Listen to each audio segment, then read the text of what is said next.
Well, a very warm welcome into St. Chad's Church and a big thank you for all that you already give to the church financially, but also in terms of your time and your great gifts.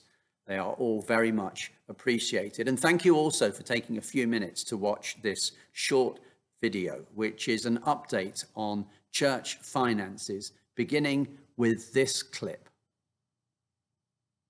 During this difficult time when our church buildings are closed, we're still a church, meeting virtually for prayer services and fellowship, loving our neighbours by offering practical support to the vulnerable, and caring for our communities. The work of our church is reliant on people's generosity, a generosity that is a hallmark of a lived out faith and a testament to it. We give to our church in a variety of ways, but with the closure of all our buildings, we cannot receive all the gifts that we usually would. So we really need your help now. If you're able to give more at this time, here's how you can help.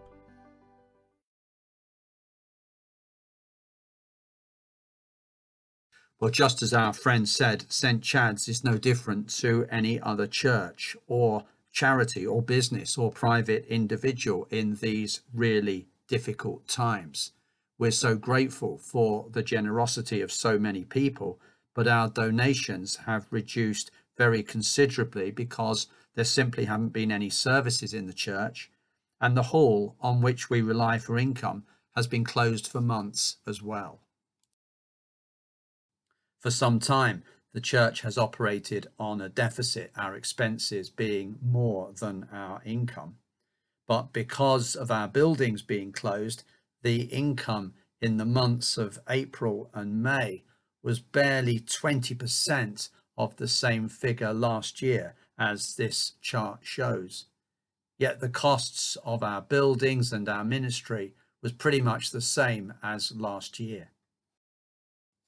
The church is really blessed to have a certain amount of unrestricted reserves, but the rate at which we are having to eat into them is accelerating because of these losses.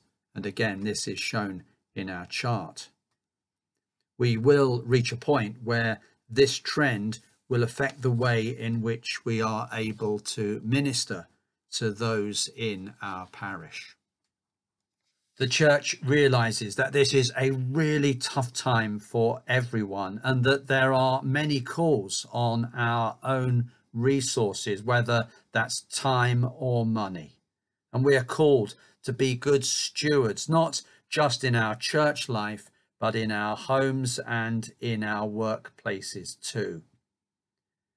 At this time, we offer this invitation to join in prayer for all whose resources are depleted, and especially for those with hard decisions and choices to make. We pray especially for those who are poor or hungry or homeless in these times. And we ask too that each of us might prayerfully review our own giving in all of those places, and including the church, not simply the amount that we donate, but the way in which we donate it, as often it is possible to make the money that we already give worth more to the church and worth more to the people whom it serves. We are very thankful that in the last few years, more people have changed from paying their donations in cash or by weekly envelopes in favour of a regular standing order paid through the bank. At times like these, this is money that is regular, reliable, and on which the church can count. Thank you to all of you who donate this way. It's good for the environment, the safety and the well-being of our volunteers, and in this day and age, it is also the most hygienic. Please speak to Ken or to any of us if you would like bank details to help you set up this form of payment.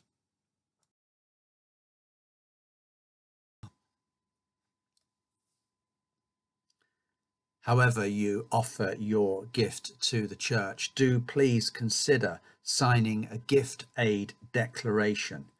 If you are a taxpayer, this will increase every single pound that you give to the church by another 25 pence and gives a really useful boost to church income.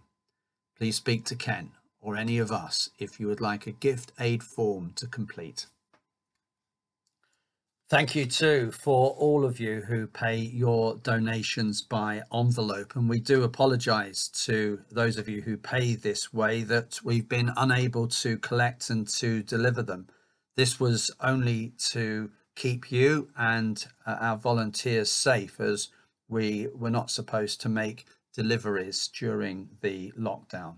I know that Sue is leaving the new boxes on your doorstep, and there will be a box in church if you are planning to visit for private prayer. Otherwise, please hold on to the envelopes safely until we are able to collect them. Thank you again.